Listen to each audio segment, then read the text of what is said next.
Hi everyone, welcome to my Dita Celeste review.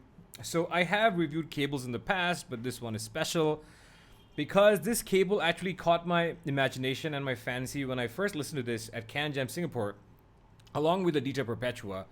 The Perpetua since then has become one of my staples, one of my favorite IEMs, and I've talked about this over different videos, different Headify posts, and upon my recommendation, a lot of you have bought the Dita Perpetua, and from all the feedback that I've received so far, people who have bought the Dita Perpetua upon my recommendation are loving it. Very grateful that you trusted me and bought this because these are very special IEMs. Now, in order to unlock the last bit of sort of technical performance and tonal performance of these IEMs, I did want to get in the Dita Celeste cable for a long time now. Celeste is this high-end milky white cable you see in front of me, and that's what this review is about. So I'll just, drop impressions of this cable and I'll talk about the unboxing. Like I said, I first listened to this cable at CanJam Singapore, loved it. I didn't want to spend so much money at that time because it goes for around $2,750 if I'm not mistaken. And but eventually I caved in because I like this cable so much. I like this IEM so much, so I wanted to get the cable that it was tuned with. And overall, this cable does pair well with all my IEMs that I've tried so far. So I'll talk about all that. But first, let's get the unboxing portion out of the way because it does have a fairly nice unboxing experience. So you get this cardboard box that comes, as outer packing, and you open it, you get this inner sort of, beautiful shade of light gray. And I'll put this cardboard box aside so you can see what the rest of the unboxing entails. And so this is a very nice shade of gray. And so you open this, and one more flap, you get the warranty card here. There is this sort of note from audio note Kondo, or Kondo audio note, and I've since then removed this note, so it's not inside this envelope anymore. But essentially, this Celeste's conductors originate from Kondo audio note in Japan is basically what this writing here says. And Kondo audio note is an institution regarded for their mastery of silver in the field of high-end audio electronics. So that's true, guys. Audio Note is a super expensive brand, and they have amplifiers and DACs that go for, 5 figures. I had the pleasure of listening to an a Kondo Audio Note preamp that goes for $33,000 from the same dealers in Singapore. Project Perfection. A big shout out to Project Perfection. A big shout out to Darren for his exemplary service. I mean, just the amount of time Darren let me spend in his lab at his store in Singapore trying the variety of Kondo audio note stuff, like this preamp that I tried the Stax X9000 with was just the stuff of legends, guys. The preamp was a tube preamp. It made the Stax sound more holographic, more detailed. The treble became sweeter. So Kondo Audio Note is like a super duper high-end, sort of a super car of audio brands, and they, dwell, or they just basically manufacture stuff for 2-channel enthusiasts. This is the first time anyone has taken their sort of silver wiring and tried to implement that in a IEM cable. So this is the hockey puck case it comes with. This has a pressure valve system, so you unscrew this to release the pressure, and then you can take the lid off, or then you can put it back. It's just beautiful. It's a keepsake. It's just a lovely, lovely box. It's very sturdy. Okay, now to talk about the cable itself.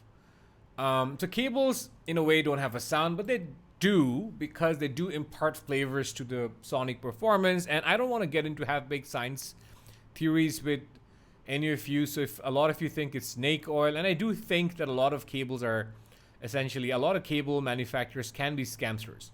And a lot of cable manufacturers will give you cables that are poor quality. And a lot of cables can be had for lower prices that can surpass the quality of and performance and ergonomics of higher-end cables. It is a fairly dodgy market, I'll give you that. However, I do think there are risks to buying lower-end cables. For example, I've long tried a variety of cables, right? This is from an Indian manufacturer, quite cheap, over $200 right now. This is PW Audio's cable, the first times, non-shielding, which goes for $2,500, similarly priced to the Celeste. I have one more of PW's cables. I'm likely going to sell one of them. Cheap cable from Australian Marcos Custom Cable. This is about $200. And then I have the $400 to $600 cable from Marco, which is essentially his silver copper hybrid. I have a variety of cables here, guys. I have the Noble Prestige cable, which he sells for $1,200. The wizard told me on his website. $1,200 is not cheap. You get this beautiful looking cable, and you get these wooden splitters, which just looks stunning for me. But then this cable has started turning green, which can happen with certain, in certain occasions. Because of humidity or whatever reasons, but this was not subject to humid conditions. So cables can cause you headaches, guys. Another of his cables had very fat pins.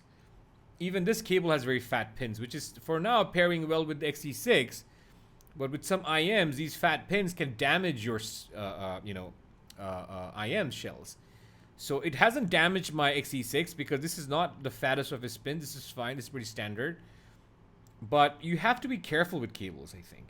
So just by cheaping out on cables is not an answer. I do think you need to do some research into what cables you like.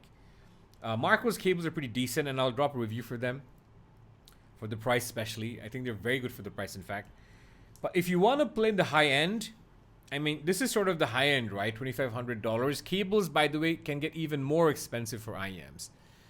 The same guys have a shielded version that is more expensive, that I think is upwards of $3,500. This is $2,500.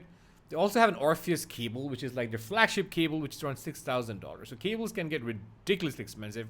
Susvara price, $6,000. I mean, that's the world we live in, and these cables sell out. Once a brand attains a reputation, people buy into that reputation. People like the prestige of that cable, and it's okay to spend on prestige. We're no one to judge others for spending on prestige. People work hard for their money, and they can spend on whatever the hell they want, whether it's a Louis Vuitton bag or whether it's a Noble Prestige cable or whether it's a Celeste. If you don't want to buy into cables, that's your call, and that's fine. But I honestly think it's impolite to get into personal attacks and all that because others like buying expensive cables. That said, I do think we want to be mindful of times when cable manufacturers are not delivering what they're claiming in terms of like materials, or have poor quality ergonomics or finishing, or are grossly overpricing their cables, which can happen and does happen. Anyway, with that out of the way, this is a special cable, guys. So Kondo, like I said, is not a word that one associates with affordability. The cheapest amplifier goes for 12,500 euros, and like I said, their flagship electronics are often into 5 digits. They make 4N silver cables, and interestingly, a lot of cable manufacturers will advertise 7N silver, which doesn't even exist in reality, and even 6N can only exist in laboratory conditions.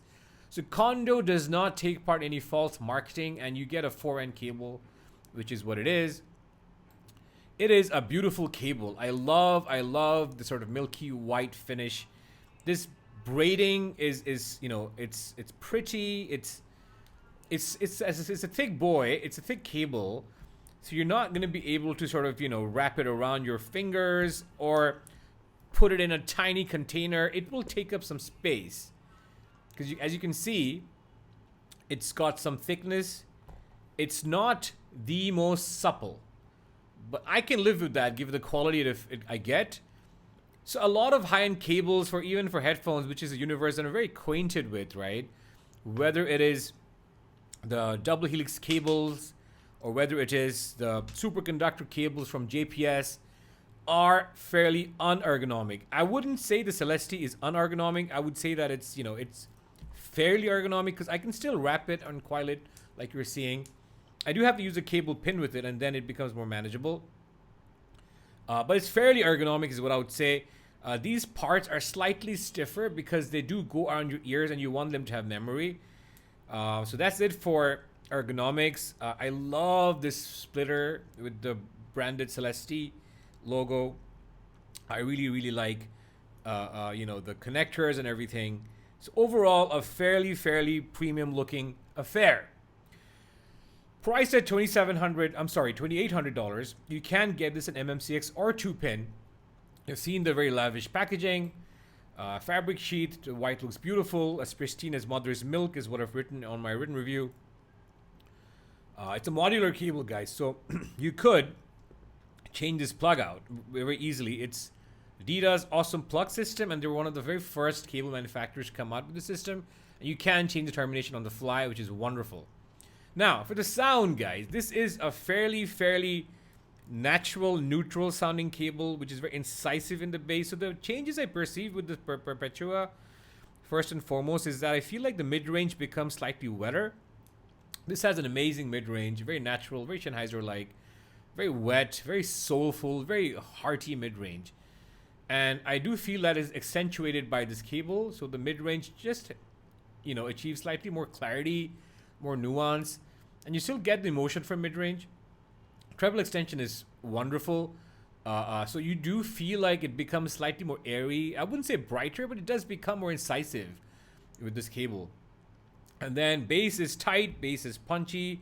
The Celeste has one of the best bass decays I've ever heard, and this cable further accentuates that. Overall, I would say it's a fairly natural sounding cable, guys, which is not something I can say for most cables. Another very natural sounding cable is the PW Audio cable, which is priced similarly at $2,500. I would say they're at par. This is, however, more mid-bassy and warm, and I like pairing it with brighter IEMs like the Symphonium Helios or like the KR5 here.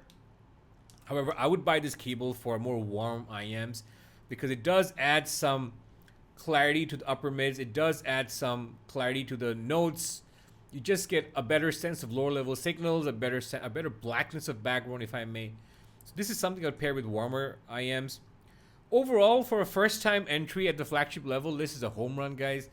I'm in love with this cable. I buy and sell a lot, as you might have noticed, but this is one cable I'm keeping forever.